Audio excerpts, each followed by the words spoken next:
आज का हमारा टॉपिक है determination of a vector from its rectangular components. Determination यानी कि हमने एक वेक्टर को बयान करना है, हमने एक वेक्टर को फाइंड करना है उस वेक्टर के रेक्टेंगुलर कंपोनेंट से। तो अब अगर एक वेक्टर को हमने डिटर्मिन करना है तो वेक्टर को डिटर्मिन करने में अगर हमने वेक्टर को बयान करना है, वेक्टर को जानना है, तो हमें उस वेक्टर के बारे में दो चीज़ों का इल्म होना चाहिए। एक है उस वेक्टर की मैग्नीट्यूड और दूसरी चीज़ आ जाएगी उस वेक्टर की डायरेक्शन। अगर हम वेक्टर और स्केलर में फ़र्क करें तो वेक्टर्स और स्केलर्स में बेसिक फ़र्क ये है कि स्केलर क्वांटिटीज़ की डायरेक्शन नहीं होती जबकि वेक्टर क्वांटिटीज़ की डायरेक्शन होती है। तो अगर हमें कहा जाए कि एक वेक्टर को बयान करें, एक वेक्टर को डिटरमिन करें या एक वेक्टर को फाइंड करें, तो हमें उस वेक्टर की मैग्नीट्यूड और उसकी डायरेक्शन बताना है। तो हम अब इस टॉपिक को बाकायदा तौर पे नोट्स की सूरत में लिखेंगे और साथ साथ हम जो वेक्टर है उसको रेक्टेंगुलर कंपोनेंट से हासिल भी करेंगे। तो यहाँ पे मैं एक सेंटेंस लिख देता हूँ इस हवाले से। If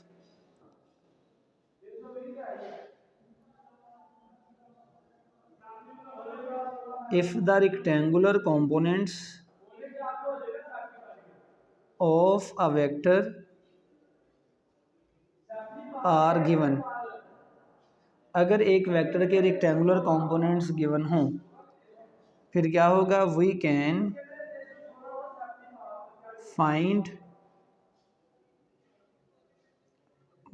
find out the magnitude and direction of vector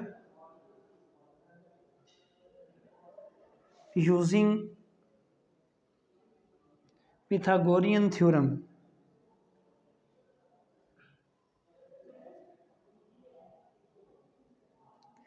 अगर हमें एक वेक्टर के रेक्टेंगुलर कंपोनेंट्स बता दिए जाएं तो हम उन रेक्टेंगुलर कंपोनेंट्स की मदद से उस वेक्टर की मैग्नीट्यूड भी निकाल सकते हैं और उस वेक्टर की डायरेक्शन भी निकाल सकते हैं, और हम पिथागोरियन थ्योरम जो है वो अप्लाई करेंगे, जैसे आम उर्दू ज़ुबान में मसला फिसागोरस बोलते हैं, एक राइट एंगल ट्रायंगल में हम अप्लाई करते हैं। तो हम बाकायदा तौर पे इसको स्टार्ट कर लेते हैं।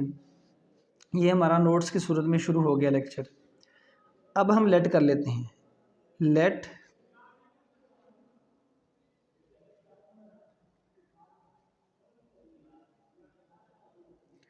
the rectangular components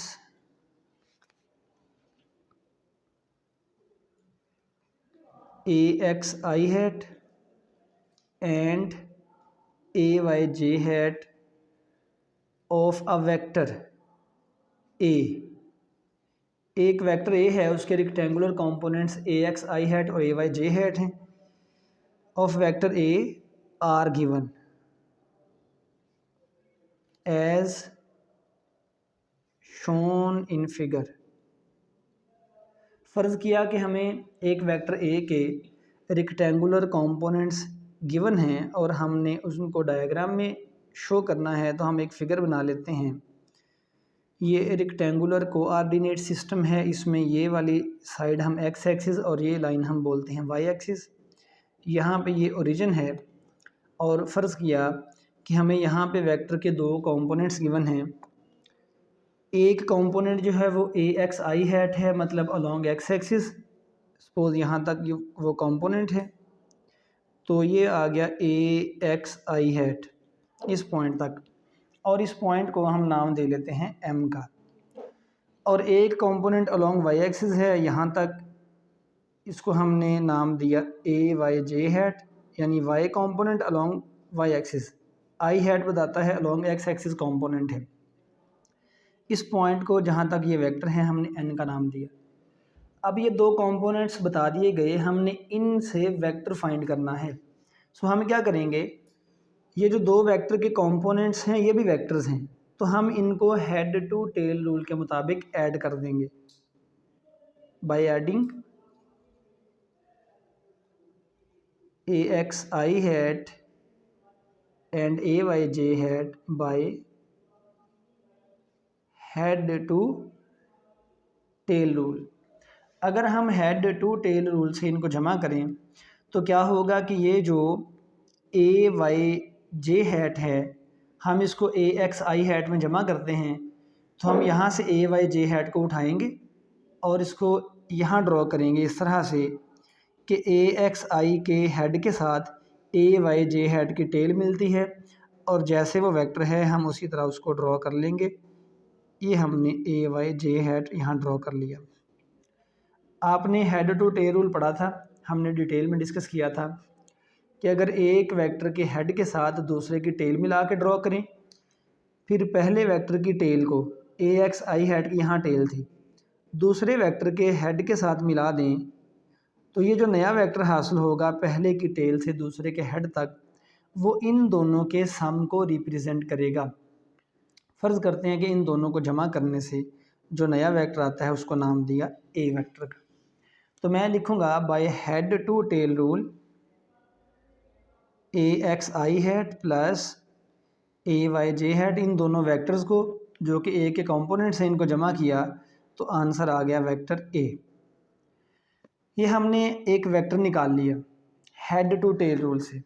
और जैसा कि हमने स्टार्ट में लिखा था कि हमने वेक्टर्स के कंपोनेंट्स से वेक्टर की डायरेक्शन और वेक्टर की मैग्नीट्यूड निकालनी है, और अगर हम डायरेक्शन और मैग्नीट्यूड निकाल लेते हैं तो इसका मतलब है कि हमने वेक्टर डिटरमिन कर लिया, हमने वेक्टर फाइंड कर लिया।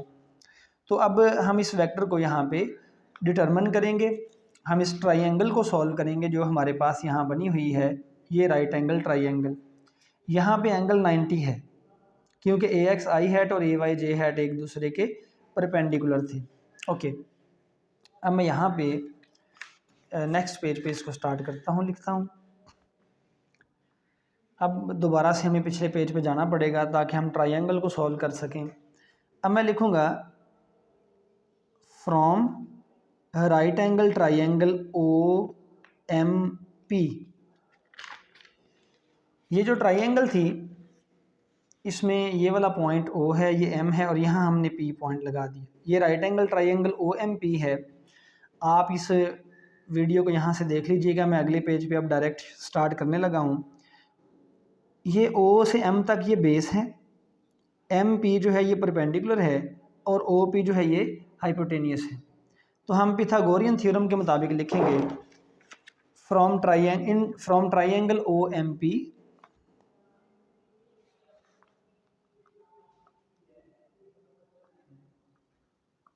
बाय पिथागोरियन थ्योरम हम ये लिख सकते हैं ओ पी का square is equal to O M square plus M P square. O P जो था वो हमारी उस डायग्राम में वो हाइपोटेनियस है, ओ एम जो है ये बेस है, और एम पी जो है वो परपेंडिकुलर है। अब ओ से पी तक जो लाइन की लंबाई है, ओ से पी तक जो लाइन की लंबाई है वो इस वेक्टर ए की मैग्नीट्यूड ए को रिप्रेजेंट करता है। ओ से एम तक लाइन की लंबाई ए एक्स आई हैट की मैग्नीट्यूड ए एक्स है, और एम से पी तक ए वाई जे हैट की मैग्नीट्यूड ए वाई है। तो अब मैं वैल्यूज पुट कर दूंगा, ओ पी की जगह पे ए, ओ एम की जगह पे ए एक्स, और एम पी की जगह पे ए वाई। तो हमें ये मिलेगा ओ पी इसकी जगह पे आ जाएगा ए स्क्वायर, ओ एम जो था ये ए एक्स था, इसका स्क्वायर आ गया, एम पी ए वाई के बराबर था, स्क्वायर है तो ये स्क्वायर आ गया, और दोनों तरफ स्क्वायर रूट लें, ए स्क्वायर का स्क्वायर रूट, इधर ये दोनों रकमें जमा हो रही हैं, इनका स्क्वायर रूट। जब एक सिंगल रकम हो उसका स्क्वायर और स्क्वायर रूट कट जाते हैं तो ये आ जाएगा ए इज़ इक्वल टू, ये क्योंकि रकमें जमा हो रही हैं इनका स्क्वायर और स्क्वायर रूट नहीं कटेगा। ओवरऑल पूरी रकम का अगर स्क्वायर हो तो फिर स्क्वायर रूट कटता है, ये ऐसे ही आ जाएगा। अब अगर हमें जैसा कि शुरू में लिखा था हमने, एक वेक्टर के कंपोनेंट्स मालूम हैं, ए एक्स और ए वाई की कीमत मालूम है, तो हम यहाँ उनकी वैल्यू पुट करेंगे और हमें वेक्टर ए की मैग्नीट्यूड हासिल हो जाएगी। तो कंपोनेंट्स की मदद से हमने वेक्टर की मैग्नीट्यूड फाइंड कर ली, उसका ये फॉर्मूला है इसके मुताबिक। अब हम उस वेक्टर की डायरेक्शन भी अगर निकाल लेते हैं तो फिर हमारा वेक्टर मुकम्मल हो जाएगा। मैग्नीट्यूड निकाली ए की, डायरेक्शन निकालनी है। फ़र्ज़ करते हैं कि इस वेक्टर की डायरेक्शन ये है कि ये वेक्टर एक्स एक्सिस के साथ एंगल बनाता है थीटा। हमें दो कंपोनेंट्स दिए गए हैं ए एक्स और ए वाई, और यहाँ पे ए एक्स बेस है और ए वाई परपेंडिकुलर है। तो परपेंडिकुलर को बेस पे डिवाइड करें तो टेंजेंट थीटा आता है। हम डायरेक्शन के लिए सॉल्व करेंगे। सो